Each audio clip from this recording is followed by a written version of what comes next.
Escribe en los comentarios desde qué país nos ves.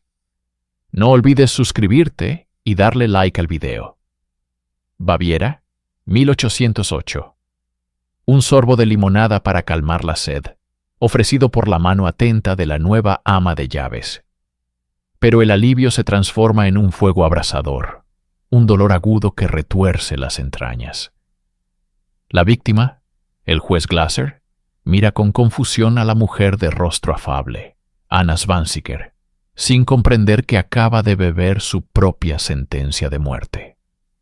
Detrás de esa apariencia servil y piadosa, se ocultaba un monstruo calculador, una mujer que convirtió el arsénico en su herramienta de poder y venganza. Esta es la historia de cómo una vida de humillaciones forjó a una de las envenenadoras en serie más metódicas de la historia.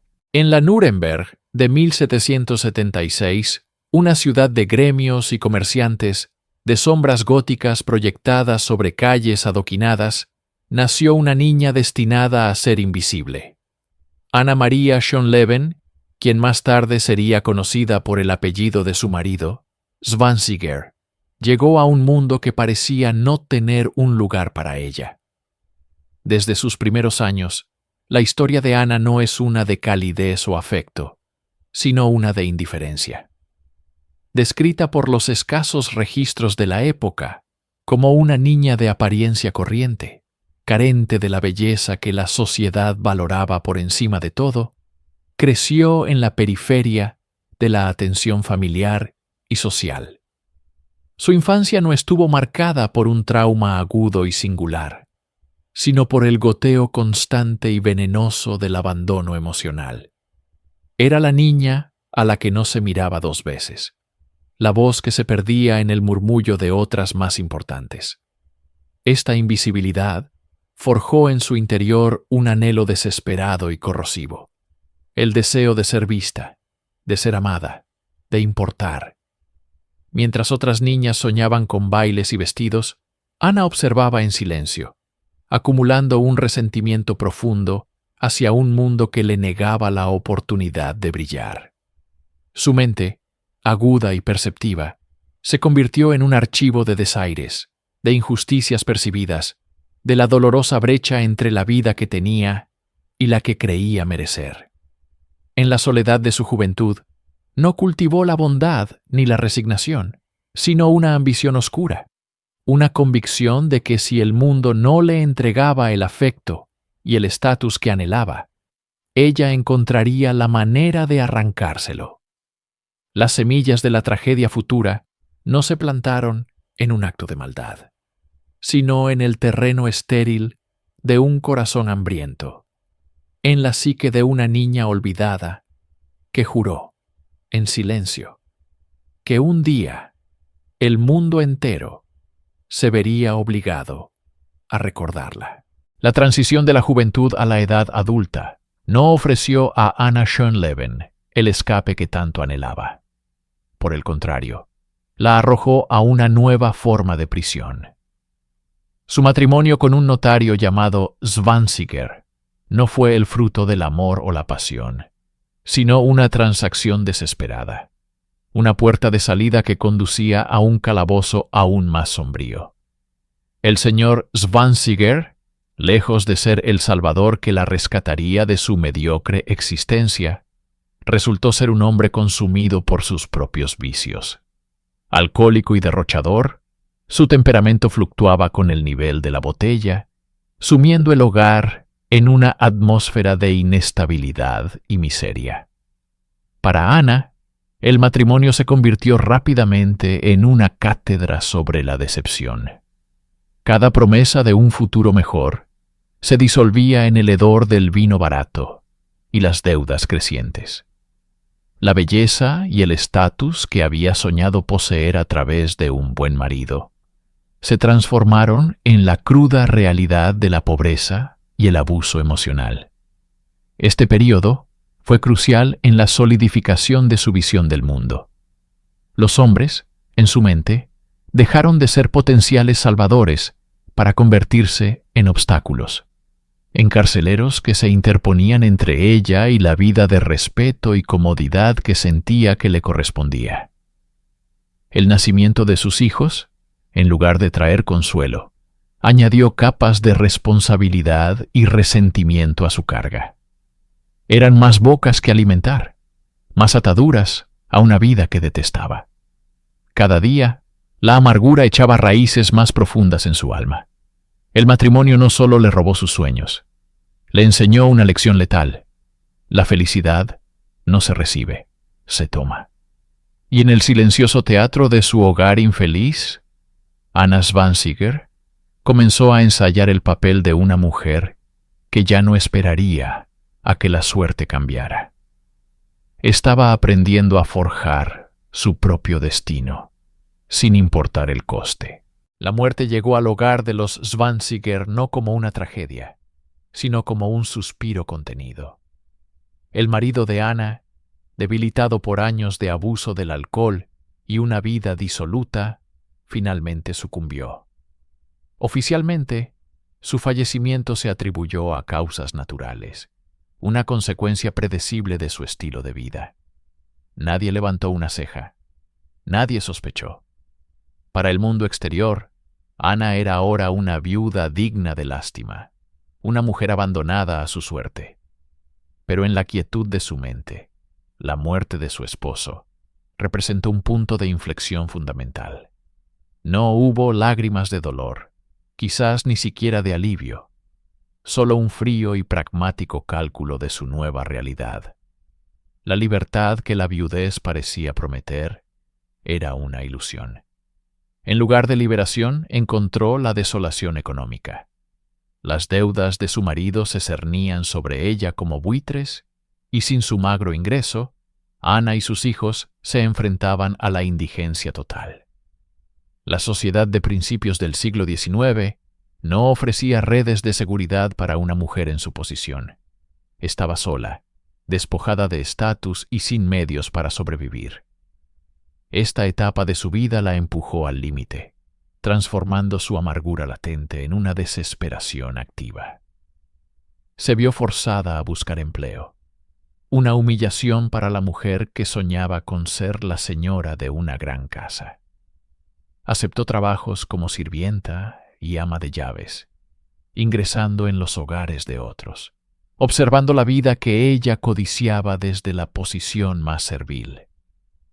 La sombra de la viudez que la cubría no era de luto, sino de una pobreza aplastante y una humillación constante. Fue en este abismo de necesidad donde su carácter se endureció hasta convertirse en acero.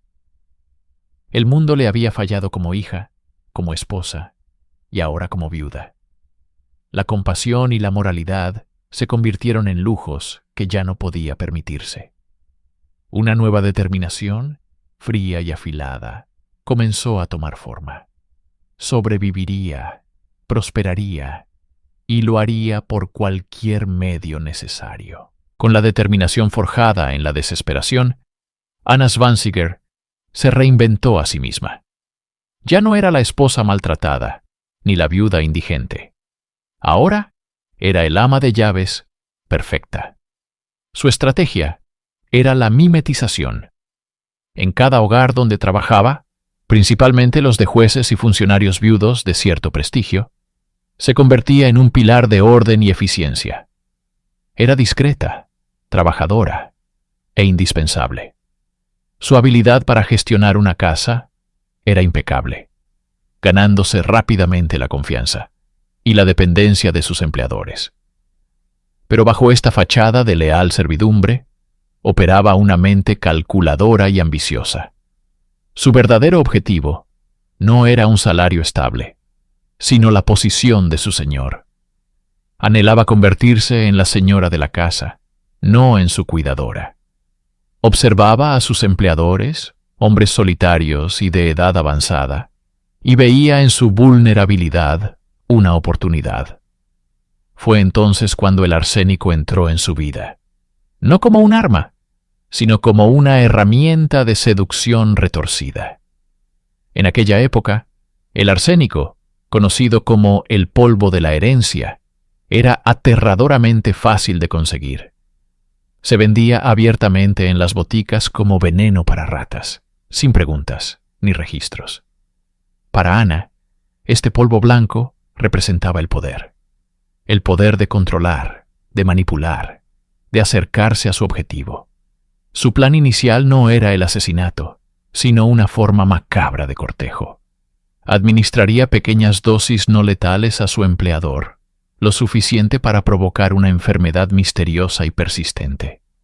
Mientras el hombre se debilitaba, ella se convertiría en su ángel guardián, su enfermera devota, cuidándolo día y noche con una ternura fingida. Creía que a través de esta dependencia podría ganarse su gratitud, su afecto y finalmente su mano en matrimonio. El veneno sería su poción de amor.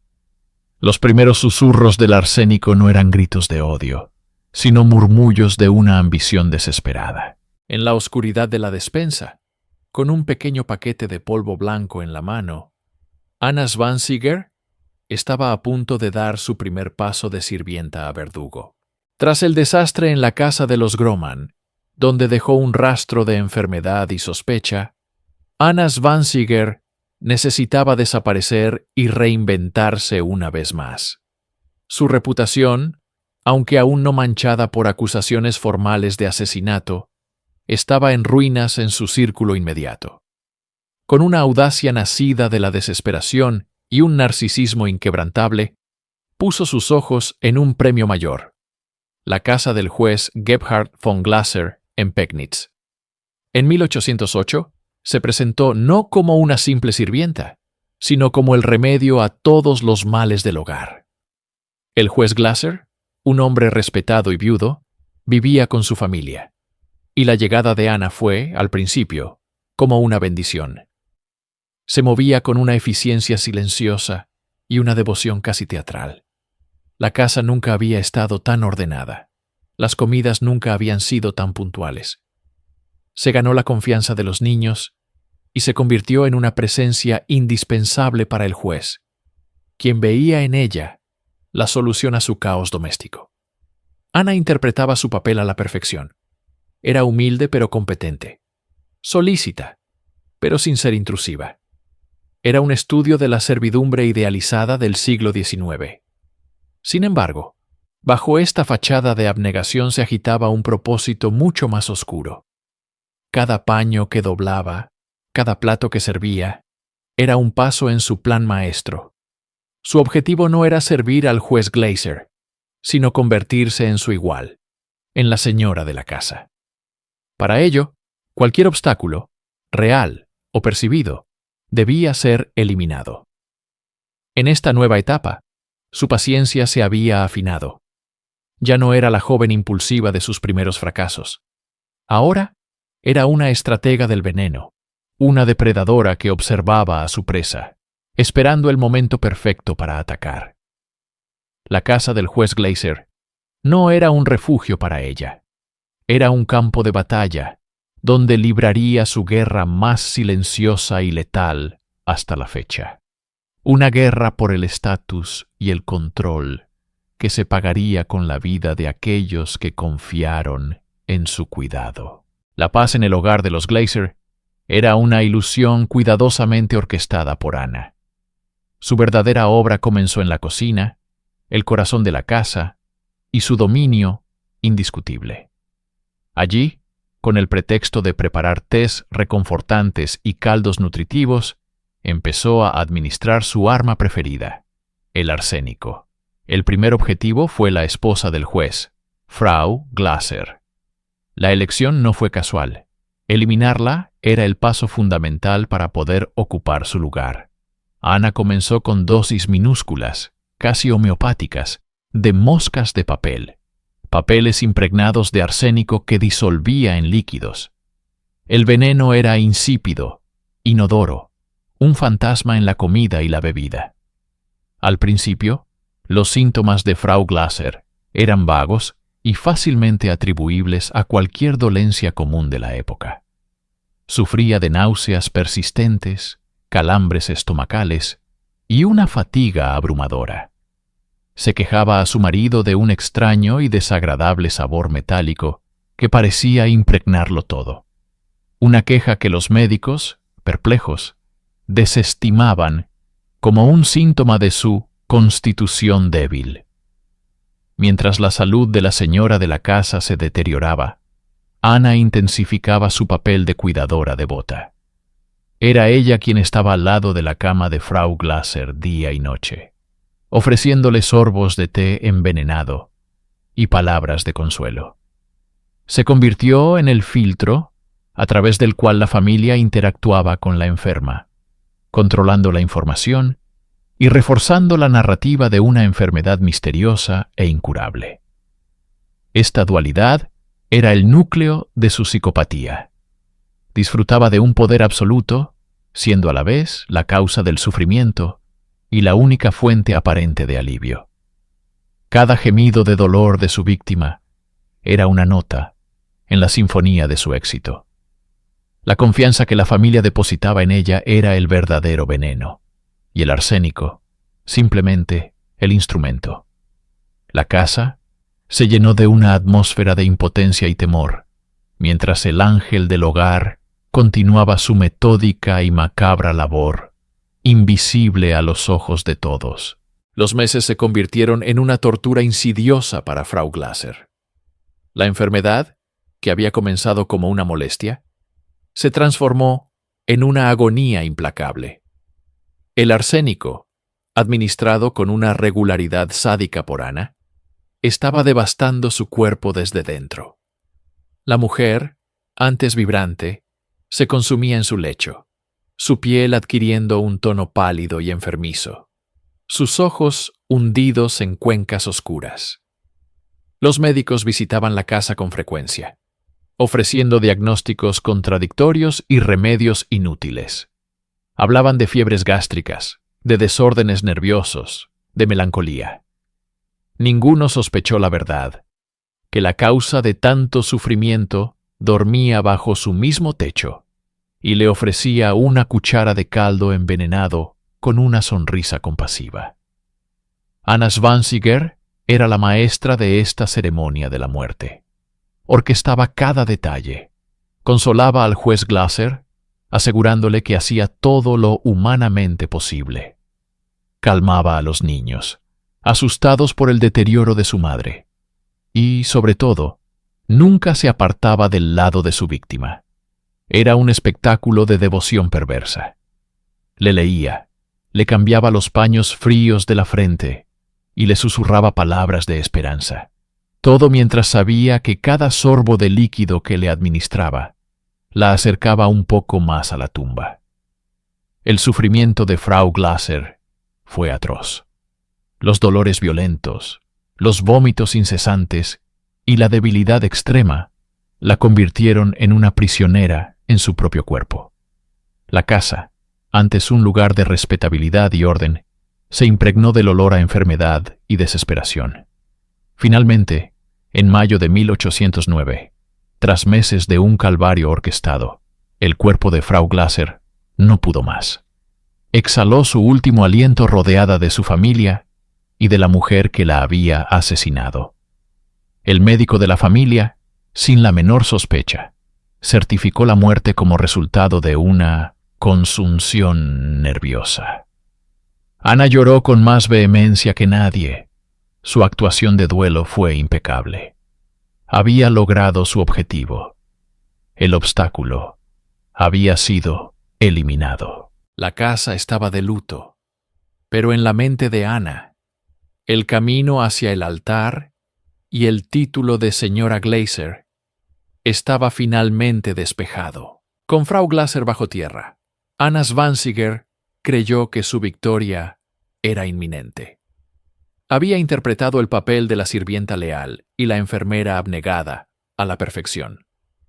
Ahora, esperaba pacientemente a que un juez Glaser agradecido y vulnerable se volviera hacia ella, no solo en busca de consuelo, sino también de compañía permanente. Se movía por la casa enlutada con un aire de propiedad, reorganizando sutilmente las cosas, asumiendo un control que excedía con creces sus deberes. Comenzó a insinuar, primero de forma velada y luego más directa, que ella podría llenar el vacío dejado por la difunta señora de la casa. Pero había subestimado gravemente al juez. Gebhard von Glaser, aunque afligido, no era ciego a la ambición desmedida de su ama de llaves. La presunción de Ana, su intento de pasar de sirvienta a esposa con una rapidez indecorosa, le resultó profundamente repulsiva. En lugar de una propuesta de matrimonio, Ana recibió una notificación de despido. La furia narcisista que se apoderó de ella fue volcánica. Su plan meticuloso, el asesinato por el que tanto había trabajado, se había desmoronado por un simple rechazo. Antes de marcharse, en un último acto de despecho, intentó envenenar a varios invitados durante una cena en la casa Glaser. Un gesto de tierra quemada que, afortunadamente, no tuvo consecuencias fatales, pero sembró las primeras semillas serias de sospecha en la mente del juez. Obligada a irse, Ana no tardó en encontrar un nuevo objetivo. Su reputación aún no la había alcanzado en la cercana localidad de Sansparey. Allí, se aseguró un puesto en la casa de otro funcionario judicial, el juez de distrito Groman. Al llegar a su nuevo hogar, se presentó con la misma máscara de eficiencia y humildad que también le había funcionado antes. La familia Groman, ajena por completo al oscuro pasado de su nueva empleada, la acogió con alivio. No podían saber que no habían contratado a una sirvienta, sino que le habían abierto la puerta a un monstruo. El ciclo de infiltración, engaño y muerte estaba a punto de comenzar de nuevo. Tras la tragedia en la casa de los Groman, Anna Zwanziger, una vez más, desapareció entre las sombras, dejando tras de sí un rastro de dolor y preguntas sin respuesta. No tardaría en encontrar un nuevo escenario para su macabra obra. Su siguiente destino fue el hogar del juez Gebhard, un viudo con un hijo pequeño. Su reputación como ama de llaves eficiente y compasiva la precedía, un disfraz perfecto para la oscuridad que albergaba en su interior. Sin embargo, por razones que se desconocen, su estancia allí fue breve y sin incidentes fatales. Quizás el juez Gebhard no encajaba en el perfil de hombre que ella deseaba conquistar, o tal vez la oportunidad simplemente no se presentó. Fuera cual fuese el motivo, Ana pronto se encontró buscando un nuevo empleo, y lo encontró en la casa del consejero judicial Glaser, en la pequeña localidad de Pegnitz. Era el año 1809. La familia Glaser representaba todo lo que Ana anhelaba: estatus, respetabilidad y un patriarca poderoso. Ana se integró rápidamente en el hogar, mostrando una diligencia y una devoción que impresionaron a todos. Se ganó la confianza de la señora Glaser, una mujer de salud frágil. Y entonces, el patrón, como una melodía fúnebre, comenzó a sonar de nuevo. La señora Glaser cayó enferma de repente. Los síntomas eran terriblemente familiares: violentos calambres estomacales, vómitos incesantes, una sed ardiente y un debilitamiento progresivo que desconcertaba a los médicos. Ana, la leal ama de llaves, se convirtió en su abnegada enfermera. No se separaba de su lado, administrándole caldos, tés y medicinas, con una mano que parecía temblar de preocupación. Cada sorbo que la señora Glaser tomaba de la mano de Ana era un paso más hacia la tumba. Nadie sospechaba. ¿Cómo podrían? Veían a una sirvienta devota cuidando a su señora moribunda. No veían a un ángel de la muerte calculando fríamente cada dosis, observando con paciencia clínica cómo el veneno consumía la vida desde dentro, esperando el momento en que la dueña de la casa dejara de existir para poder ocupar su lugar. La señora Glaser murió en agosto de 1809. Su fallecimiento fue atribuido a una fiebre nerviosa, un diagnóstico vago para una muerte atroz. En su funeral, Anna Zwanziger interpretó el papel de la sirvienta desconsolada a la perfección, llorando más que nadie. Pero bajo el velo del luto, su mente ya estaba trabajando, tejiendo el siguiente paso de su plan. Esperaba que el juez Glaser, abrumado por el dolor y agradecido por su lealtad, cayera en sus brazos.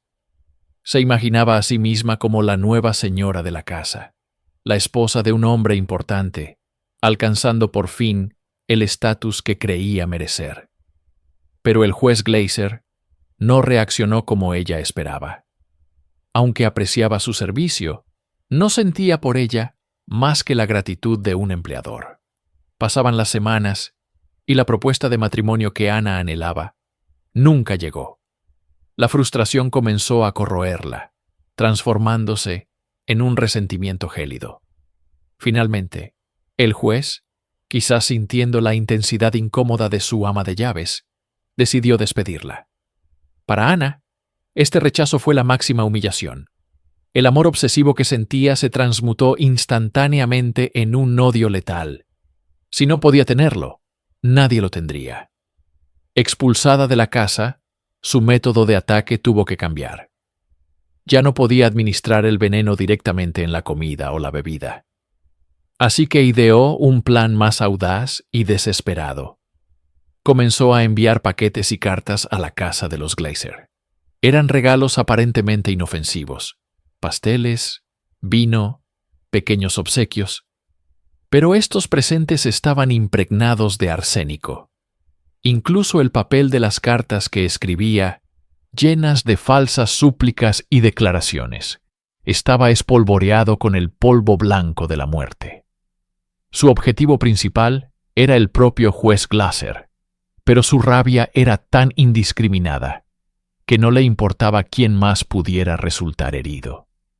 La cocinera, el nuevo personal, cualquiera que manipulara sus misivas envenenadas, estaba en peligro. Era un nuevo nivel de audacia, un ataque a distancia que revelaba la profundidad de su depravación y su total desprecio por la vida humana. En la casa del juez Glaser, una extraña epidemia de enfermedades menores comenzó a manifestarse poco después de la partida de Anna Zwanziger. La nueva cocinera, los sirvientes e incluso el propio juez experimentaban náuseas y malestares estomacales intermitentes. Al principio, nadie conectó los puntos. Se atribuyó a alimentos en mal estado o a una dolencia común. Sin embargo, el juez Glaser, un hombre entrenado en la lógica y la observación de patrones, comenzó a notar una extraña correlación. Los malestares parecían coincidir con la llegada de los insistentes paquetes y cartas de su antigua ama de llaves.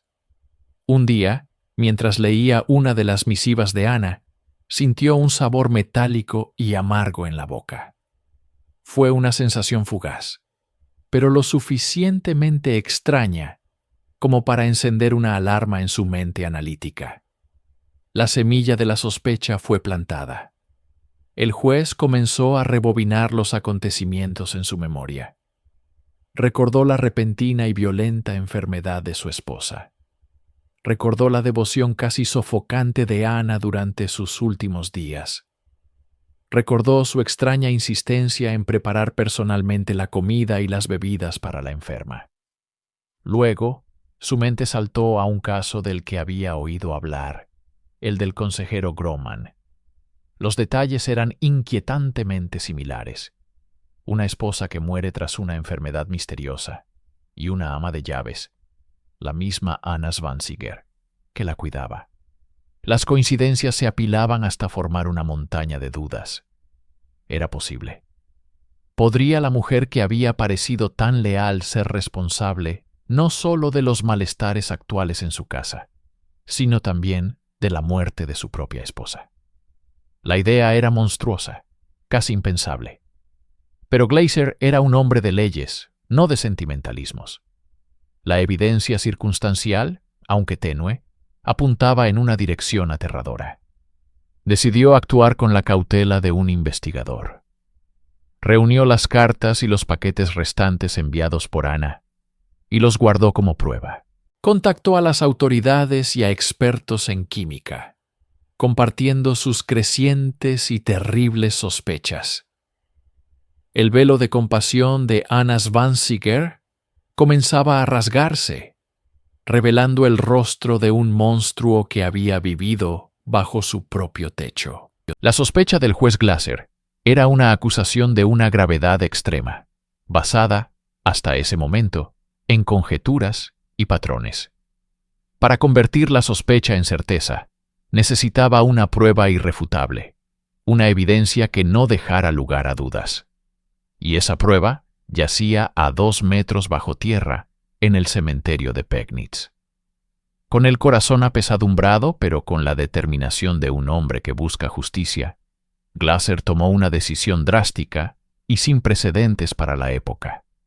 Solicitó la exhumación del cuerpo de su difunta esposa. La petición fue concedida. En una fría noche de 1809, bajo la luz parpadeante de las antorchas, la tumba de Frau Glaser fue abierta. La escena era macabra, un acto que profanaba el descanso de los muertos, pero era absolutamente necesario. El ataúd fue levantado y transportado a un lugar donde se pudiera realizar un examen post-mortem. La ciencia forense, y en particular la toxicología, estaba aún en su infancia, pero los químicos ya eran capaces de detectar ciertos venenos en los tejidos humanos.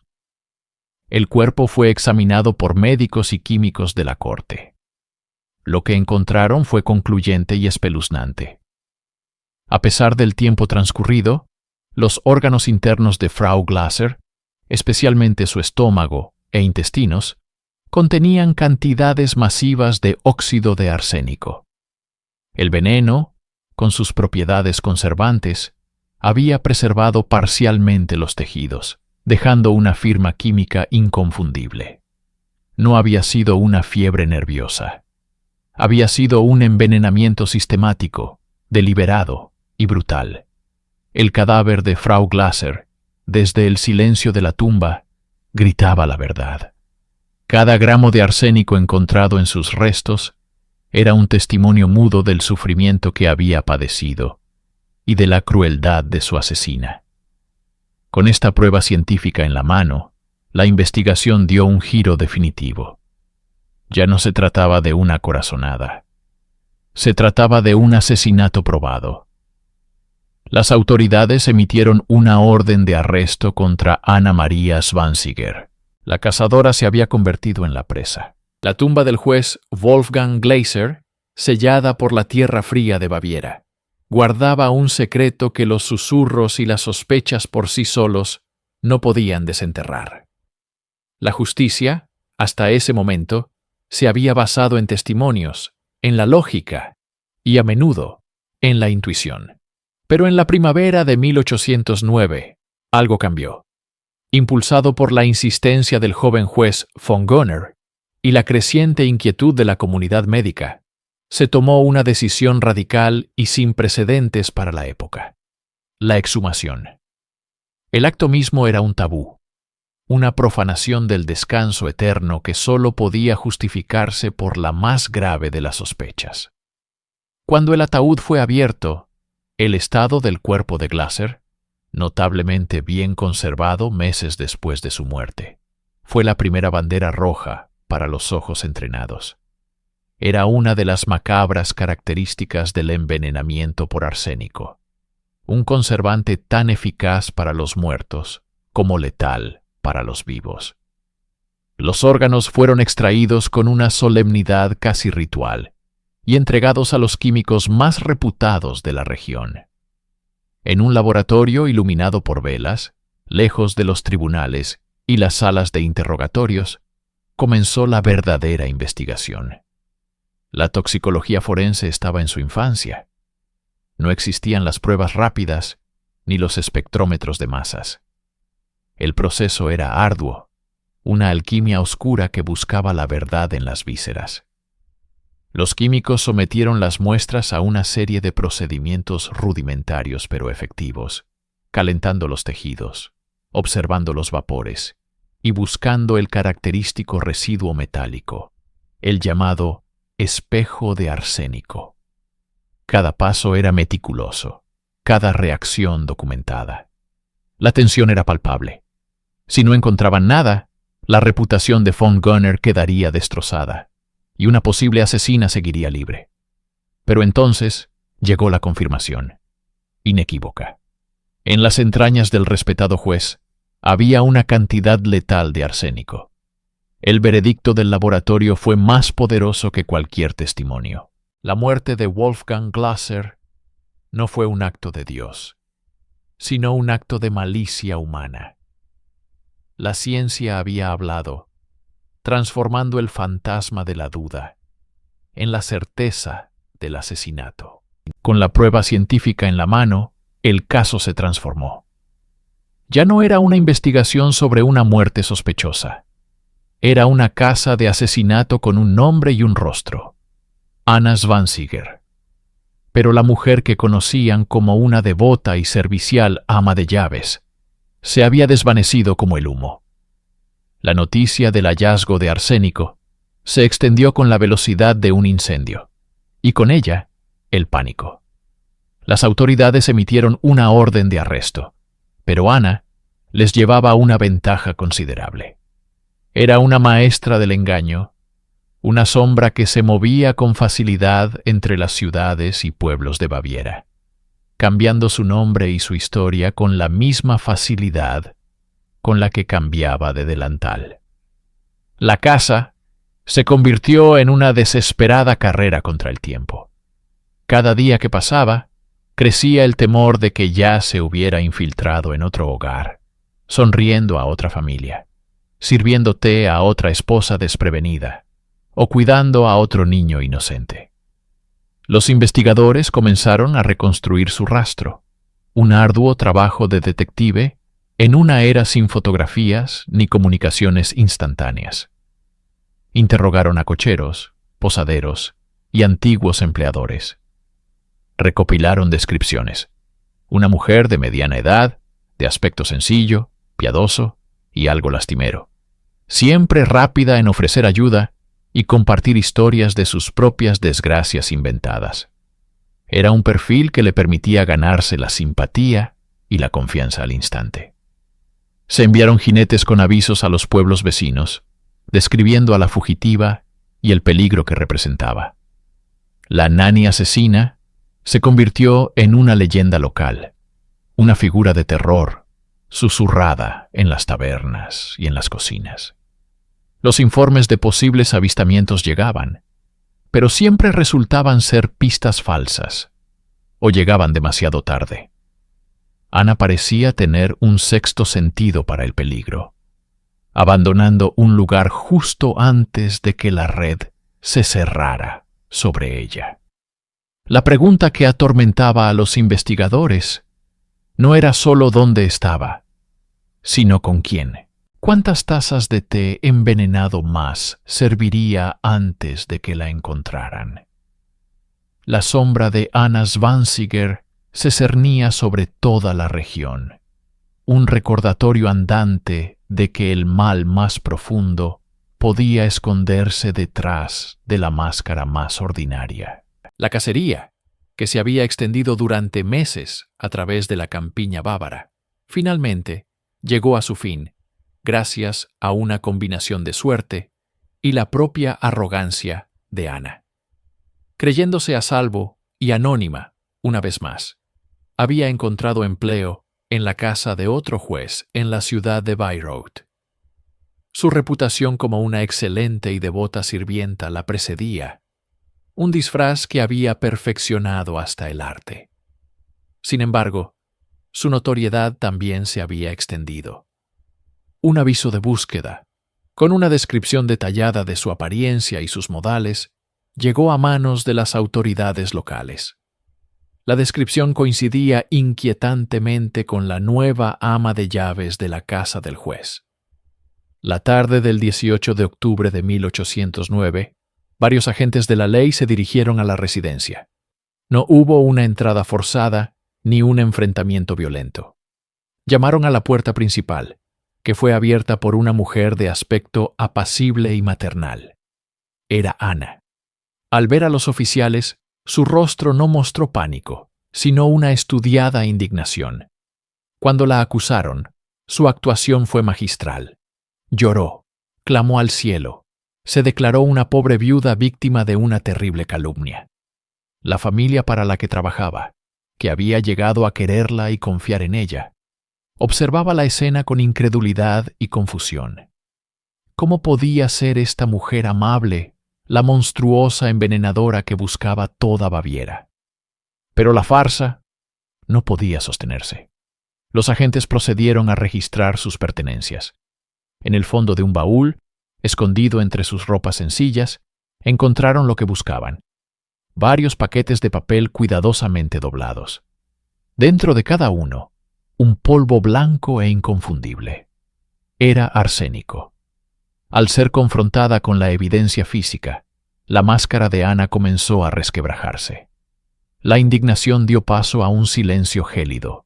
Sus ojos perdieron su brillo piadoso y revelaron un destello de frío cálculo. El juego había terminado. Mientras los agentes le ponían los grilletes, el choque finalizó para la familia anfitriona, reemplazado por un horror helado al darse cuenta de lo cerca que habían estado de compartir el destino de los Glaser. Anna Zwanziger, la nani asesina, fue conducida fuera de la casa, dejando atrás un último hogar aterrorizado y su mundo de engaños hecho añicos. Trasladada a una celda de piedra, húmeda y fría, Anna Zwanziger se enfrentó a un nuevo escenario, pero no abandonó su papel. Para los interrogadores, liderados por el tenaz juez von Gönner, ella no era una prisionera, sino una mártir. Durante las primeras semanas de interrogatorio, se aferró a su inocencia con una ferocidad teatral. Lloraba desconsoladamente, recitaba oraciones y acusaba a sus captores de una crueldad sin límites contra una pobre mujer indefensa. Negó conocer el arsénico, negó cualquier mala intención hacia la familia Glaser y pintó un retrato de sí misma como la víctima de una conspiración incomprensible. Los interrogadores, sin embargo, eran pacientes. No recurrieron a la tortura física, sino a una presión psicológica implacable. Día tras día, le presentaban las pruebas, una por una, como si construyeran un muro a su alrededor. Primero, el informe toxicológico, la prueba irrefutable del veneno en el cuerpo del juez Glaser. Luego, los testimonios de la familia Groman, detallando las enfermedades misteriosas que coincidían con su presencia. Le leyeron fragmentos de sus propias cartas interceptadas, llenas de un lenguaje ambiguo y siniestro. Cada pieza de evidencia era una piedra más en el muro, que demolía su fachada de piedad. Ana era inteligente y astuta. Rebatía, tergiversaba, manipulaba. Pero la carga de mantener la mentira frente a la abrumadora realidad comenzó a pesarle. El aislamiento de la celda, la repetición constante de los hechos y la certeza lógica de sus acusadores comenzaron a erosionar su resistencia.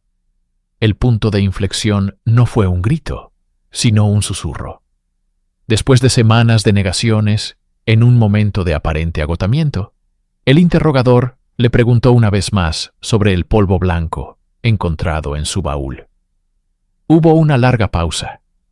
El aire en la celda se volvió pesado. Y entonces, con una voz apenas audible, Ana admitió que sí, que había puesto algo en el té del juez Glaser. No fue una confesión completa, sino una grieta en el dique. Dijo que solo quería que él se enfermara un poco para poder cuidarlo y demostrar su valía, su indispensable devoción.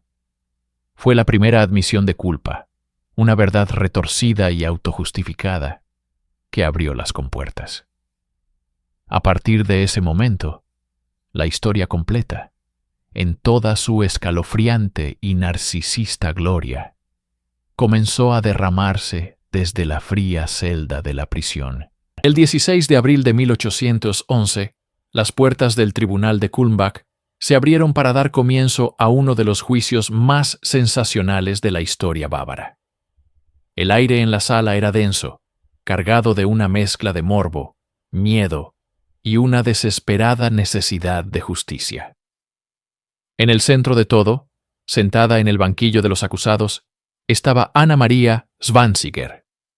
No parecía una asesina de sangre fría. Su aspecto era el de una mujer de mediana edad, austera y desgastada por la vida. Pero sus ojos, observados de cerca, ardían con una intensidad desafiante, una convicción inquebrantable en su propia rectitud.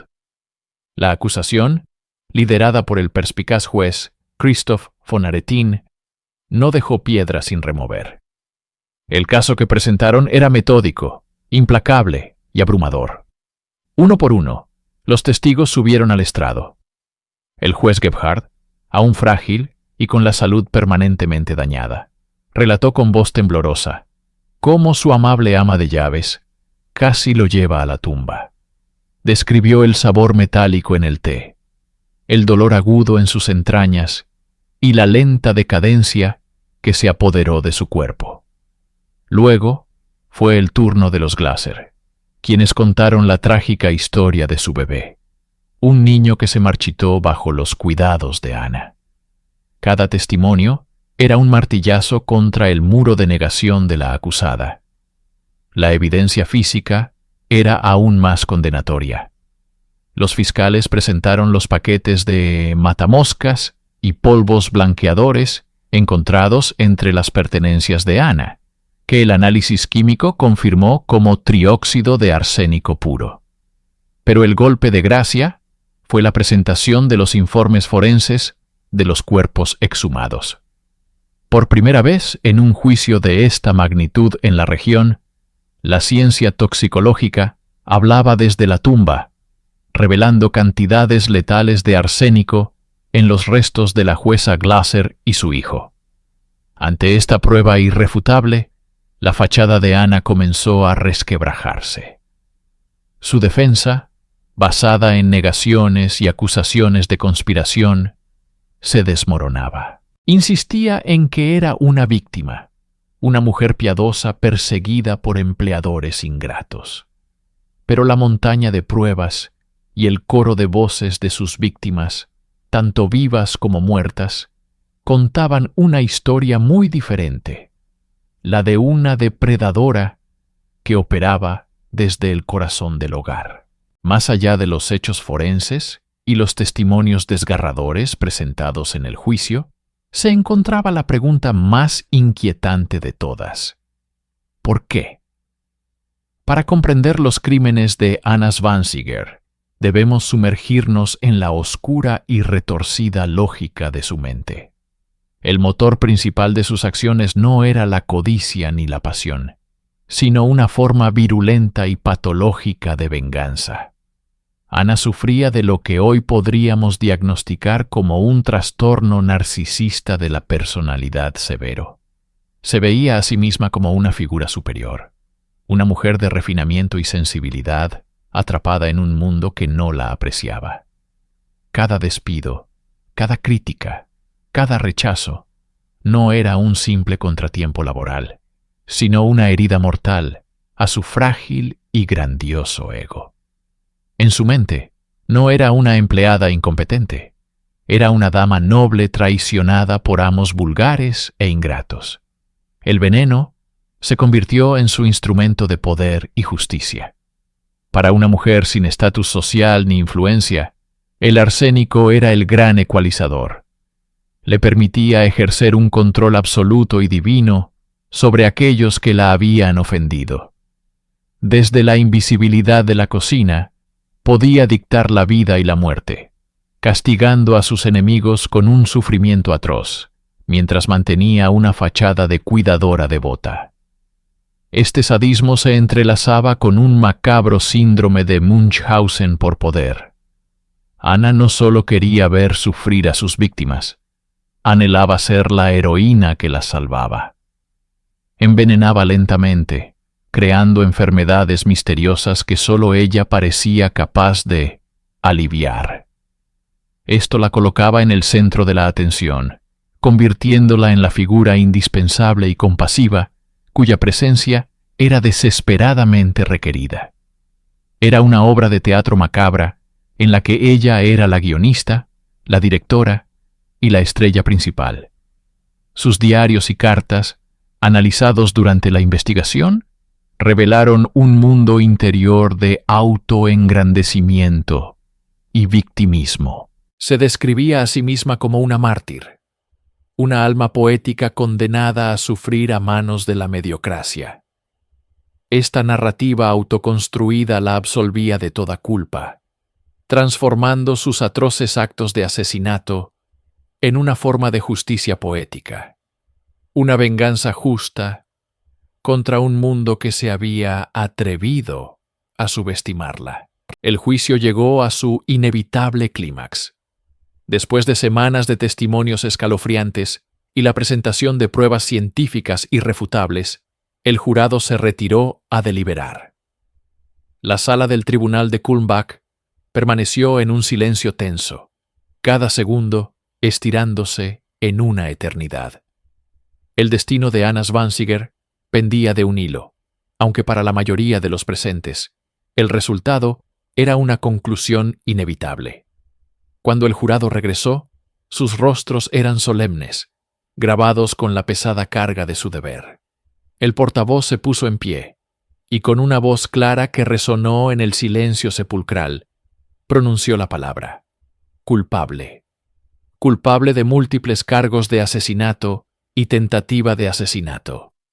Un murmullo colectivo recorrió la sala, una mezcla de alivio, horror y la sombría satisfacción de la justicia. Todos los ojos se volvieron hacia Ana. No hubo lágrimas ni súplicas de misericordia. En su rostro se dibujó una máscara de desprecio y furia. Para ella, este no era el triunfo de la justicia, sino la máxima traición.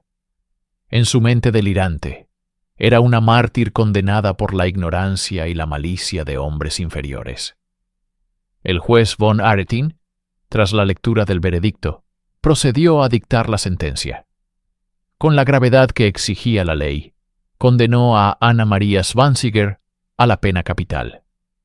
La sentencia sería ejecutada públicamente mediante la decapitación con espada, un método reservado para los crímenes más graves, diseñado tanto para castigar al culpable como para servir de terrible advertencia a la sociedad. Pasó sus últimos meses en una celda, manteniendo su inocencia con una terquedad desafiante. Solo en las últimas horas, ante la inminencia de su fin y la presión de los clérigos, ofreció una confesión parcial y reticente, admitiendo algunos de sus actos, pero sin mostrar jamás un ápice de verdadero remordimiento. El 17 de septiembre de 1811, una multitud sombría se congregó para presenciar el acto final. Ana fue conducida al cadalso. No tembló. Sus últimos momentos los dedicó a proclamar que su muerte sería vengada. Luego, la espada del verdugo se alzó y con un único y certero golpe, la vida de la envenenadora bávara llegó a su fin, silenciando para siempre el veneno que fluía tanto de sus manos como de su alma. Con la ejecución de Anna Zwanziger, la amenaza física desapareció, pero su historia dejó una cicatriz indeleble en la conciencia colectiva de Baviera, y más allá. Su caso no fue simplemente la crónica de una asesina en serie. Se convirtió en un punto de inflexión en la historia de la criminología y dejó un legado tóxico que perduraría por generaciones. En el ámbito forense, el juicio de Zwanziger fue un hito. Marcó uno de los primeros y más exitosos usos de la toxicología química como prueba concluyente en un tribunal. El meticuloso trabajo de los químicos que analizaron los restos de las víctimas demostró el poder de la ciencia para dar voz a los muertos y desenmascarar crímenes que, hasta entonces, eran casi imposibles de probar. Este caso sentó un precedente crucial, impulsando el desarrollo de la ciencia forense y cambiando para siempre la forma en que se investigarían los envenenamientos. Socialmente, el caso generó una ola de paranoia y desconfianza. El veneno es el arma de la traición, y Ana lo había manejado desde la posición más íntima y confiable, la del hogar. La figura del ama de llaves, antes vista como una presencia maternal y segura, quedó manchada por la sospecha.